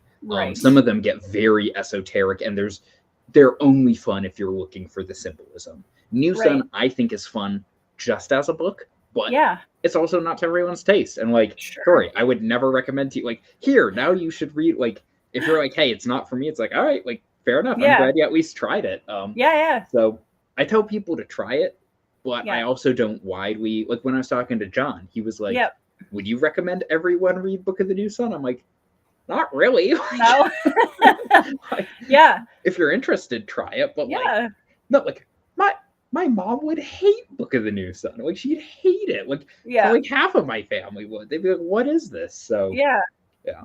Yeah. Well, I mean, I'm gonna put a pin in that because I want to come back to that too, because that was actually something I had on my list. But I was on that note, is Book of the New Sun like what you would recommend if you're gonna start somewhere with Wolfe, what you would start with?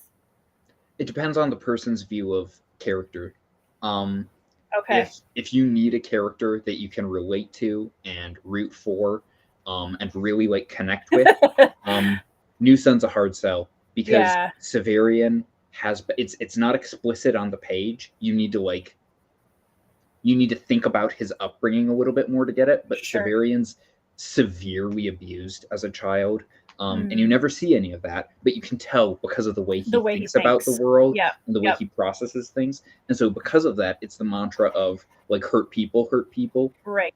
And so Severian does some awful things in the series. Yeah. And some people check out of it because of that. Sure. They're like, Yep. I can't deal with it. So because he's such a damaged and at times dark character, if you're okay with that and you're just like, cool, I want to see what he does, New Sun's great. If you're like, I want a character I can root for, I want a character I can like relate to, Right. Book of the Long Sun, which is the second part of the Solar Cycle. It is not a sequel exactly, so it can be read. There's like one world building part of Long Sun that ties into New Sun, but if you haven't read New Sun, you'll be fine. Sure. But Book of the Long Sun, the main character is this young, naive priest who's trying to save his orphanage and school from being destroyed by mobsters. Yeah, so, I love it already. Right. So it's like, if you want like a relatable character that you can root for, it's like wholesome, uplifting, like Patera Silk is much better than like dark, brooding, cloaked Severian. So yeah. Interesting. Well, and it's also interesting, like the contrast of those two things too. Yeah, that's interesting. And that's not, I won't get into it, but like that's not an accident either. Yeah, of course. There's some things going on there. So. Yeah, the light and the dark. Yeah.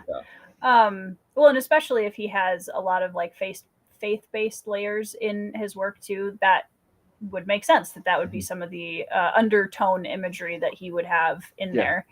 It's one of those things where like I'm more open to challenging myself now than I was 5 years ago.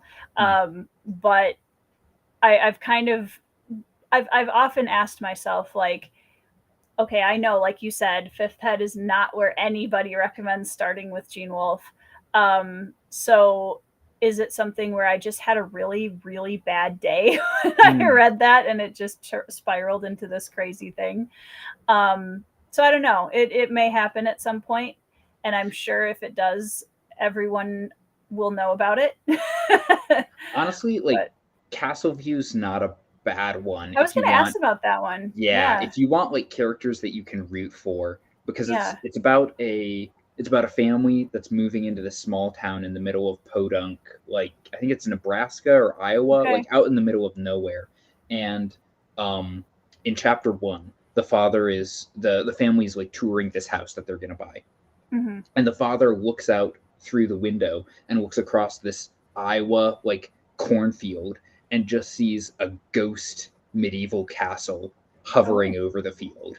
And he's like, that's weird, and nobody else that shouldn't be there. right. And then throughout the story, like more and more medieval Arthurian things start coming into the town, and like two worlds collide. And so you're following like a family trying to move in Iowa. Like the characters are much more a little closer wholesome, to home, a little bit less gothic than some of this other stuff. So which is funny because I actually do enjoy gothic style storytelling to some degree. Like Jane Eyre is one of my favorite classics. So it's because you said Anna had recently read that, right? Yeah. I really like Jane Eyre. It's not a romance. Just got to throw that out to the internet. And yeah, like Frankenstein, Jane Eyre, like a lot of that kind of era of storytelling, I have always really Dracula? loved. Haven't read it yet. Ooh. That's on my list. I have it. I Yeah. like it. Yeah, I'm really split on how I think I'm going to land on it. It might be one of those books that I have a hard time connecting to, or I might randomly be like, wow, this is amazing and I love it. I don't know. Ben has read more widely in classics than I have, but I have read quite a few, and like I think I'm reading a lot more classics now because I'm going back in and I really want to add some to from my bucket list. But Count of Monte Cristo is another one that's really high up there for me that I want to read. My dad loved that story. I grew up with the adaptation with Jim Caviezel and Guy Pearce, and Zach says that Dracula made him want to start writing fiction. That's cool because it's epistolary, isn't it? It is. Yeah. I liked the characters in Dracula more than the characters in Frankenstein. I don't know if everybody does, but I did. So yeah, and I like Frankenstein a lot. But yeah, I saw. Well, you gave it an acceptable 4 stars, so I can handle that. I had seen once. I think my favorite synopsis of Frankenstein ever is a doctor or a man and a monster both arguing over who's more depressed. And I was like, I love it. That's my now favorite synopsis of Frankenstein ever. That's it. It's so good. Yeah. Yeah. So are there some classics that you have like still on your bucket list that you really want to get to? Oh, yeah. Let's see here. Great Expectations for one. I've read a few Dickens, but I mean Dickens wrote so much. So many books. Yeah. So Great Expectations is the one I'll pick for now. Okay. We'll say The Brothers Karamazov by Dostoevsky. Jane Eyre, which I have not yet read. So that's up there. War and Peace. Really anything by Tolstoy. I'm going to be reading The Death of Ivan Ilyich soon. Same, actually. Yeah. But I haven't read Tolstoy before. Let me think here. Who else? If I pulled up my shelf, I'd be able to see a lot more. I think I need to read more Kipling. I read the Jungle Book, the first Jungle Book, but I need to read more Kipling. And then I always wanted to, and here, I'll just tap like a Tory button here. When I was younger, I loved Jack London. And I have not read Jack London in a decade and a half almost. So I want to, first, I should probably go back and reread what I read of him, but I want to read more of his stuff because it was very, I don't know how to say this because you're a lady. I read them as very like boy, very like masculine coded like adventure books. Yeah.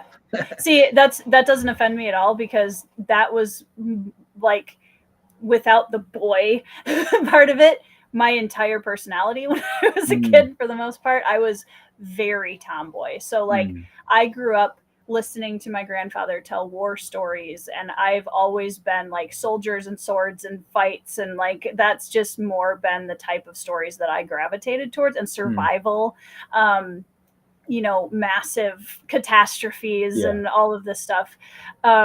So that almost all of the books that were heavily influential for me growing up are more in that vein because that's the type of story that I gravitated towards more, much to the chagrin of some members of my family, I'm sure, who were like, can you just wear a flowered dress?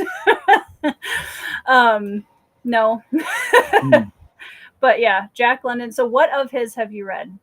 I read Call of the Wild. I read, which everybody reads Call of the Wild. Course. I read everybody. White Fang, and I read The Sea Wolf. Okay. Nice. Which my memory of like 12-year-old, 10-year-old Sam was that The Sea Wolf was my favorite, but I don't know if that would be the case on a reread or not. But yeah. There's also a short story.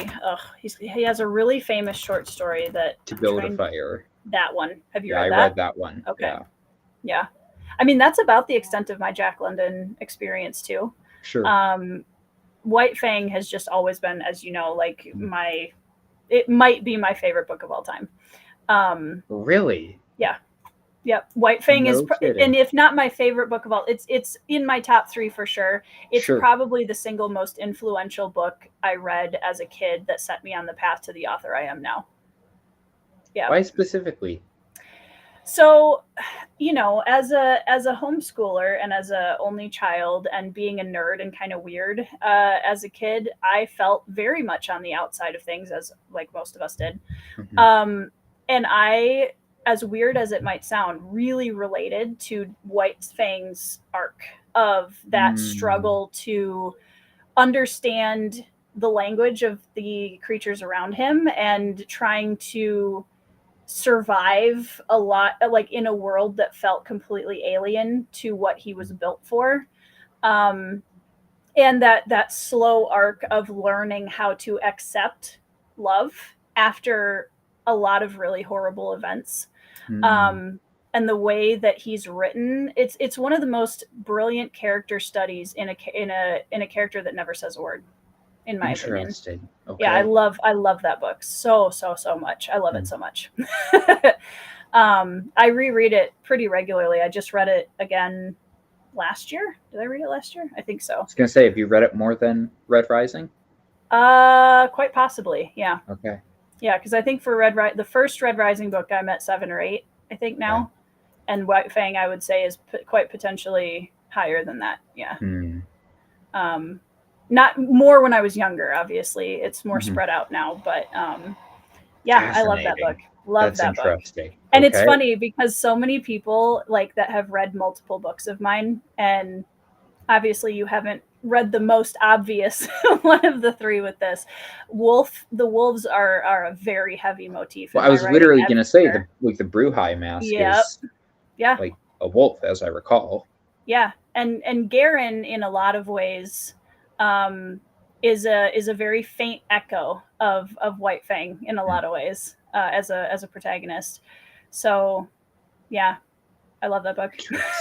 Okay. Yeah, so I would really love to hear your thoughts on it if you end up rereading it, because I think there's a lot in the story from a character perspective that you can really dig into.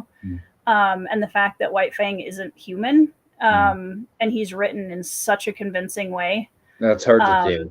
It is. Yeah. And like the opening chapters of White Fang with the men on the sled in the wilderness is one of the most like gripping, chilling openings to a book. Is that the one where they like get in the fire to like ward the wolves off? I remember that. It's very like, I don't remember. It's terrifying. White Fang, but that opening is like seared here of like, so epic.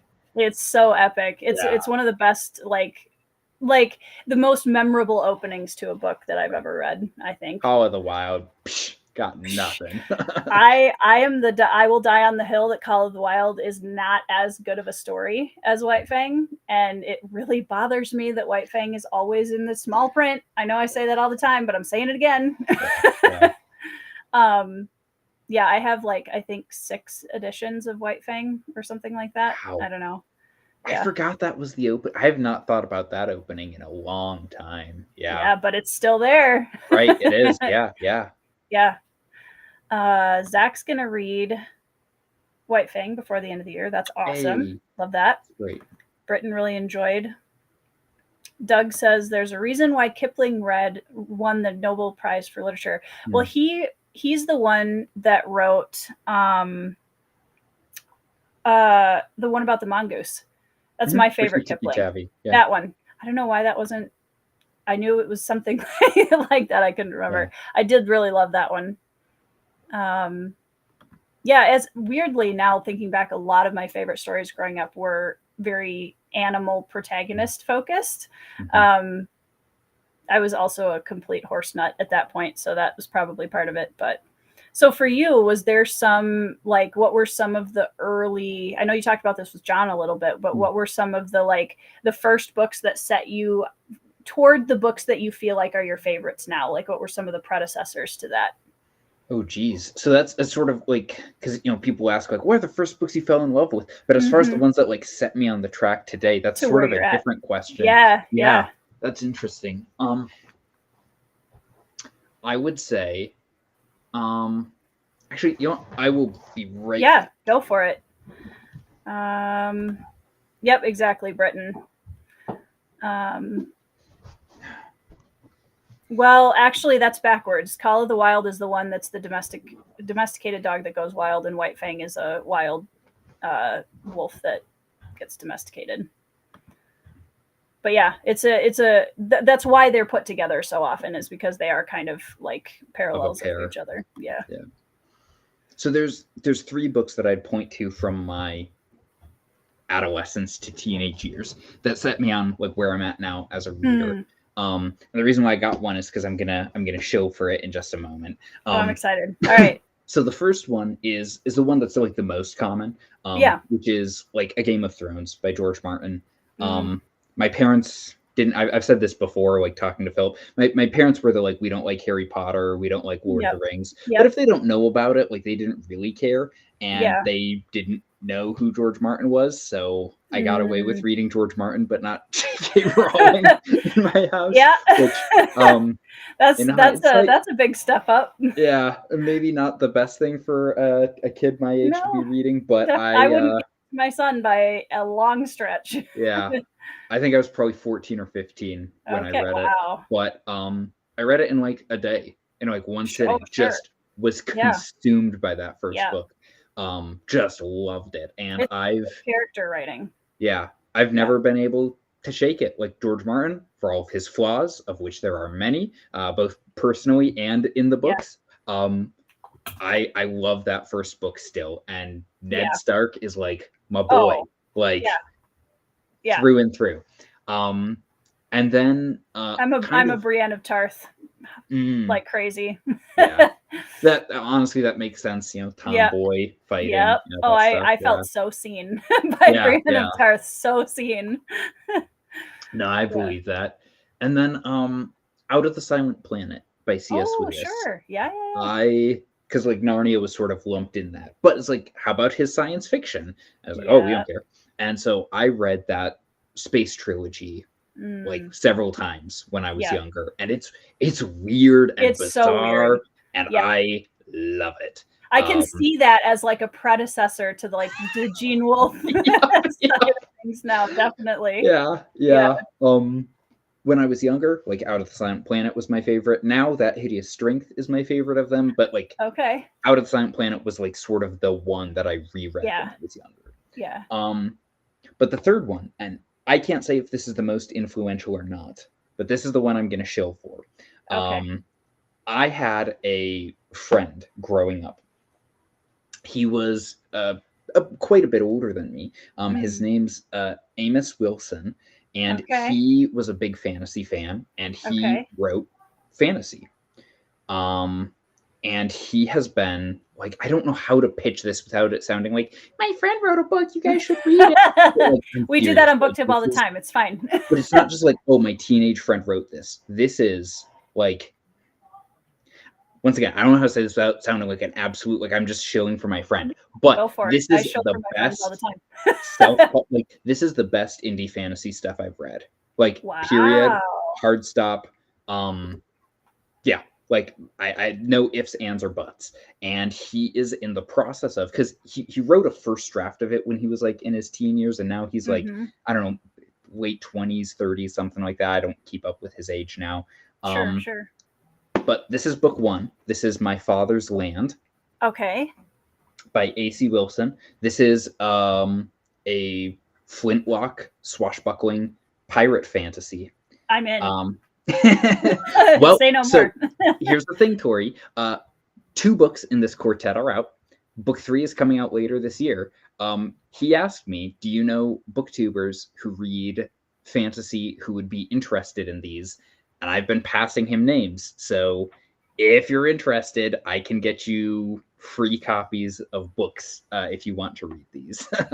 Yeah, that would be awesome. And I don't have a problem at all like buying, like I'm at a point in my life now where I'm like, I will buy as many books as I can. I still accept a few review copies now and then, but I try really hard to Sure. buy whenever Yeah. I can too. No, so but these are like it's about a young girl named Ella who gets her father was killed by pirates out at sea when she was very little, and then one day she's out running errands in the village, and a raiding band of pirates come and attack the village, and she gets kidnapped by them Okay. and gets brought away to sort of a far off like colonial kind of think like the Caribbean islands, Sure. and ends up trying to escape, going on an adventure there. And the pirates, I don't know how to describe this other than saying like it's not Pirates of the Caribbean in terms of like the humor and the camp. Sure. It's a lot more like what would be a good example? I'm trying to think here. It's closer in tone to something like Mission Impossible or maybe Indiana Jones. But there's stuff like ancient curses, and it's very swashbuckling. Like I said, the best indie fantasy stuff that I've read is this tetralogy. Nice. And I read a very early version of this when I was in my teen years. Nice. And I'm not kidding. This first book, My Father's Land, I probably read 6 times when I was younger. So well, I have it on my TBR now. It's on there. So I finally got Goodreads to open. Yeah, there you go. The first 2 books are out. They're great, and I can't wait for the last 2, which I have read. And it's okay. The series ends very He's well, re-releasing? Yeah. Okay. Got it. So. Very cool. That's awesome. I mean, on my channel, you never have to apologize for hyping the books of your friends, because like that's half of my channel most of the time. Sure. It's hard for me to find a way to talk about them that's not just like, well, he's a buddy and I like him, so read his stuff. It's like, it's really good stuff. So well, and I think too, like there's a level of objectivity too, right? Where like I have enough really close author friends who know that I will give them an honest opinion on things, and we value that. Like you have to get to a point as an author where the feedback from people you trust, who you know want to see you be the best version of yourself as an author, is valuable, right? And that you're not afraid of that feedback or those critiques from people that you've given that power to because you know that they care. Right. So yeah, my friends know that I will always objectively give them feedback and rate their books just like I do anything else. And like that, it doesn't bother me when they do it either. I have to say, I was actually, and since we're talking about this, not to bring up my book, but I was really surprised in a positive way to see how much you enjoyed Cold Silver. Oh, yeah. Yeah, I was like, really awesome. Like, I was really happy about it. But then when I was looking through your Goodreads and I saw that you really liked True Grit, I was like, that kind of made more sense then after that. So I wanted to say thank you, because I was really glad that you enjoyed it so much. No, I read The Bloodstones. It was like the 2nd book I read this year, something like that. Yeah. So way back in early January. Feels like a long time ago. Yeah. Like really liked it. And then, you said like, hey, I'll send you an arc. And I was like, oh, okay, I guess I'll read this. Sure. And like now it's awkward because I'm saying it to the author's face, but I thought it was probably among the best self-published fantasy novels I've read. Not to keep now let's talk about some books I hate just to even it out. Just to balance things out. Yeah. I really like, and maybe this shows my colors for like Rockio and some of Wolfe's stuff. I really like first-person stories. A lot. Yeah. And the character voice, especially in Cold Silver, I thought really helped cover over a lot of things that maybe in other books would have been like, oh, bumps, or can we get through this? And it's like, no, but like spending time with this character and seeing this time and place. And I'm going to be honest with you. When I first heard the pitch of like Necromancy Bounty Hunter, I was not terribly impressed, because I'm like, first, I think necromancy, like, I get it. We write fantasy and it's like, oh, cool magic powers, right? But I think a lot of people use necromancy without thinking. I totally agree. And don't realize that, like, what a dark, like, twisted. Yeah. And when people were pitching of like, necromancy bounty hunter, say It's gonna no be great more. fun. I'm like, Yeah. okay, fine. But like, I guess, I read Tori's other book, I'll read this one. And I was like, Yeah. no, there was a lot in it, I felt like, that you packed in about grief and loss and both like depression and trauma. I don't know, I'm just using buzzwords now. No, but it's like true though.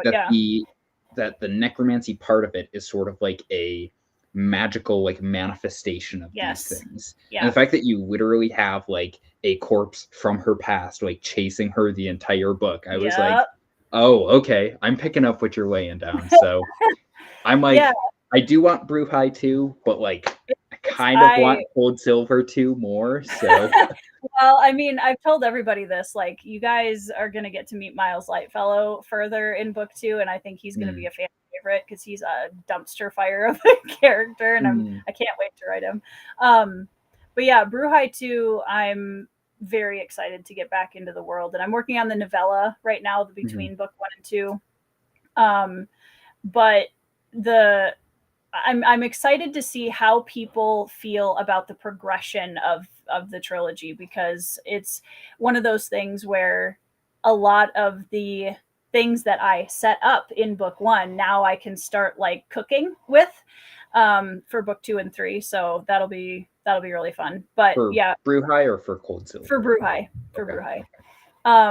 But with your comment on necromancy, I mean, I completely agree with that, because I often feel like so many different magic abilities are just kind of like thrown in like garnish, and they're not really like, okay, but what's the ramification of this? Like, what would that mean? What cost would that extract? Like, how can Which Daniel Abraham does in spades. Yes, once again. Anyway, sorry, not to No, everybody please go read Long Price Quartet.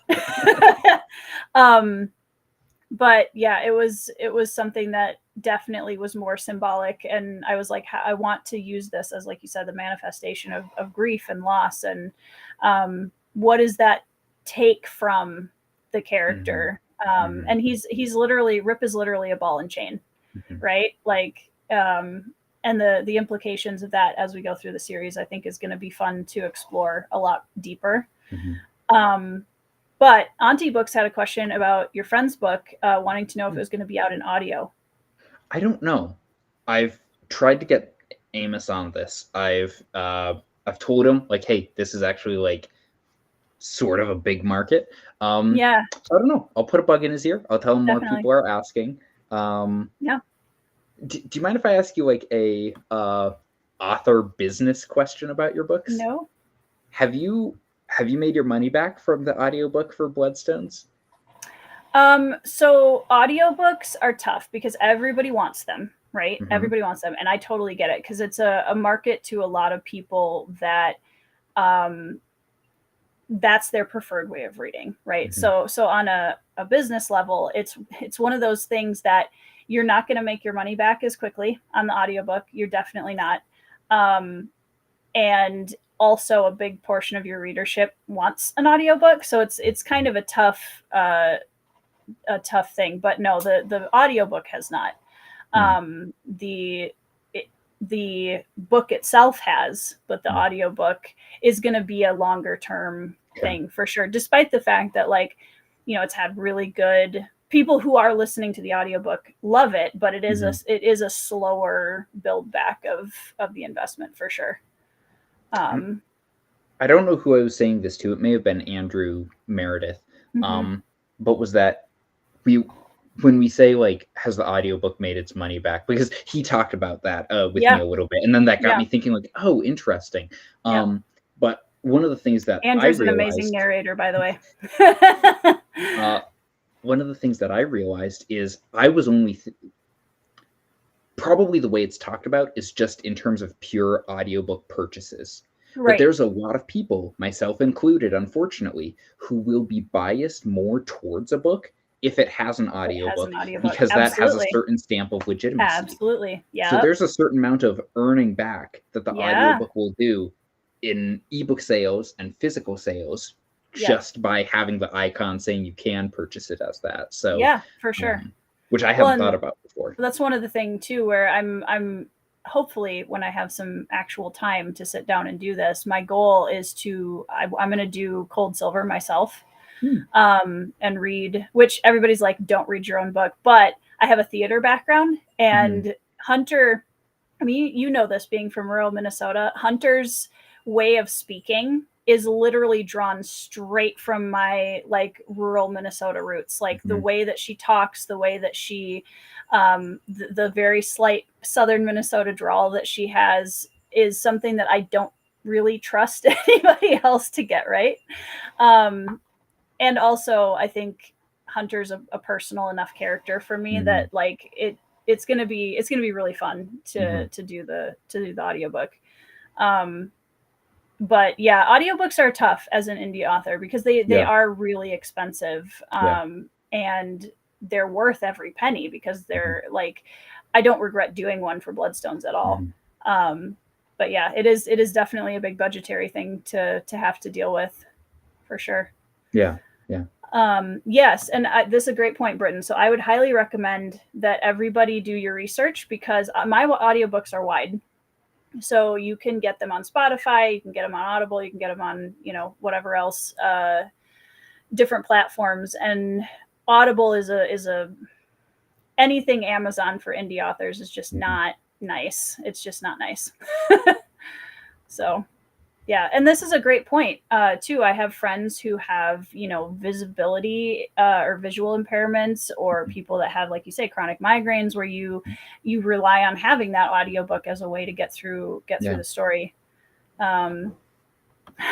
Matt's like, you should be able to sign the audiobook by just saying your name, having the author say your name at the beginning. That's funny. I like that. But yeah, definitely keep me posted on the updates for your friends series, because that's really awesome. It's always exciting when we know the people that are coming, bringing the books out. So well, my last question for you, because I know I've kept you for almost 2 hours. Yes, thank you. They're all of those. It's on all of those. I have to rely on the audiobook people. So what is a book that you've read this year that you think that anybody watching the video should go check out and maybe add to their TBR? You think is worth adding to a TBR? That's a good question. I mean, we've talked about a lot of things already, like LPQ's an easy one. One that I've started trying to talk about more, because BookTube, I haven't really seen many people on BookTube cover this author at all. And even if this book specifically is a bit of an odd thing, I think a lot of people will enjoy it. Sure. Maybe not as much as I did, but recently I read a book by DJ Butler. Oh, okay. Yeah, I know the name. Yeah, and he co-wrote it with Aaron Michael Ritchie. And they wrote, right now it's 2 books. It's going to be a trilogy. Book 3 is coming out in a few months. And the first book is called The Cunning Man. And The Cunning Man is about a wizard who lives in Utah during the Great Depression and is a Mormon. Yes. I saw you talking about this on your channel, I think, recently. Yeah, so I've been talking about it a lot because I'm like, oh, nobody else will. Guess I'll do it myself. So, yep. I got Jay. I don't know if he's still here, but a contemplative reader. I got him to read it. I'm hoping more people will. I was very impressed by that book. Cool. Because I've read like 6 or 7 of the Dresden books, and I know everybody says it gets better. It's always the next book, just read the, and it's like, I really liked the first book a lot. Yeah, I didn't mind it either. The ones after that, I've been like, okay, like it was, but not motivating me enough to binge through it. This is more my thing. Sure. I am not a Mormon like the main character Hiram Woolley is, but it's really interesting to have this juxtaposition of somebody from a very like an established religion, but also like he practices practical magic, and the people who are a part of his religion are like, well, the Bible, I don't know if this violates the rules or not. And so he kind of lives in this gray area where even he's kind of uncomfortable with his own, like with the power that he uses. But it's not just like I cast fireball, it's like if he's living in a state of sin, or if he's like trying to do something deceptive, like his magic doesn't work because in his mind he's like, I'm out of alignment with God, and so this isn't going to work now. But like I said, it's very practical magic. It's like he uses it to break curses, to bless a well that's dried up, to exorcise like the ghost of like somebody who's haunting like a mine or a farm or something like that.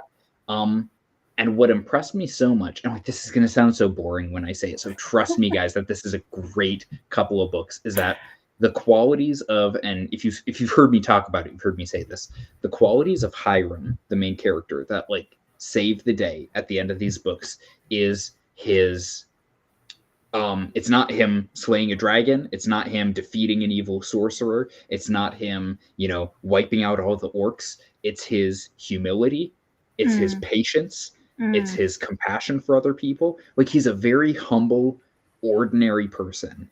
And I'm like, this is one of the most like it's good to have archetypal heroes, but it's also good to see such a plain everyday person who, being a religious person, sort of his modus operandi is he goes, I don't know why they're suffering, I don't know why the people around me are hurting, but I believe that I'm a son of God, and thus it is my job to try to bring peace and help as many people as I can in whatever way I can.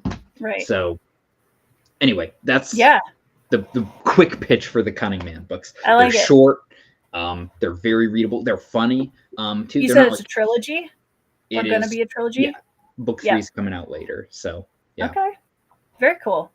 Awesome. Well, thank you for the recommendation again, because I think I had seen you did a video on it like a couple weeks ago, maybe. Yeah. Yep. Yeah.